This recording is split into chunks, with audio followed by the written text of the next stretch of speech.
1971 সালের পরে যখন দেশ স্বাধীন হলো, এরপরে প্রত্যেকটি ক্যাম্পাসে একটি ছাত্র সংগঠনের দ্বারা, একটি কুচক্রী মহলের দ্বারা শিক্ষার্থীরা নৈতিকতার বাইরে গিয়ে তার একটি অনৈতিক কালচার আবদ্ধ হয়ে পড়ছিল। ক্যাম্পাসের শিক্ষার পরিবেশ তারা বিনষ্ট করছিল এবং পরিকল্পিতভাবে লাশ এবং ত্রাসের রাজনীতির মাধ্যমে শিক্ষার পরিবেশ বিনষ্ট করছিল।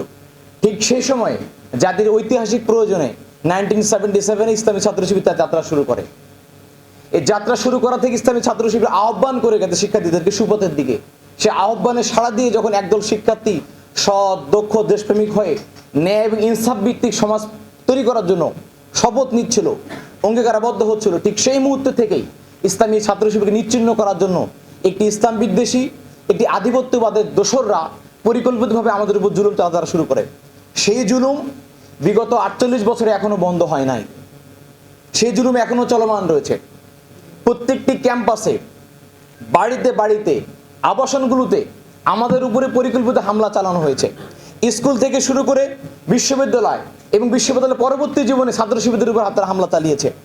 আপনারা দেখে থাকবেন, ছোট্ট ছেলে সোহান, বয়স মাত্র 16 বছর, বাড়ি ঝিনাইদহ, ইসলামী ছাত্র শিবির করতে বলে তাকে উঠিয়ে নিয়ে গিয়ে 3 দিন থানায় রেখে তার 2 চোখ উপড়ে ফেলে মৃত্যু নিশ্চিত করে তাকে চুয়াডাঙ্গায় ফেলে রাখা আসা হয়।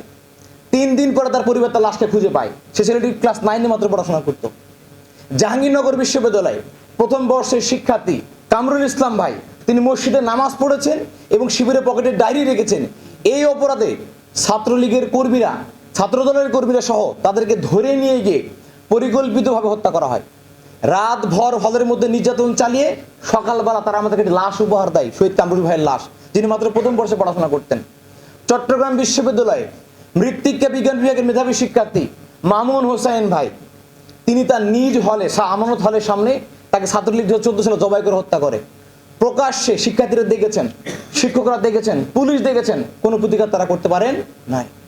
রাজশাহী বিশ্ববিদ্যালয়ে 2014 সালে রাসেল আলম দুরন্তকে সকাল 12টার সময়, বেলা 12টার সময় পুলিশের সামনে, শিক্ষার্থীর সামনে, শিক্ষকদের সামনে চাপাতি, দা, কিরিচ দিয়ে পুরো পাকে বিচ্ছিন্ন করে ফেলা হয় এবং তার মৃত্যু নিশ্চিত করতে পরপর 4টি গুলি ছড়ানো হয় এবং পুলিশ পরবর্তীতে ছাত্রলীগকে গ্রেপ্তার না করে সে পা বিচ্ছিন্ন হওয়া মুমূর্ষ রোগী রাসেল আলম দুরন্তকে সামান্য চিকিৎসা দিয়ে জেল হাজতে প্রেরণ করে ফেলে।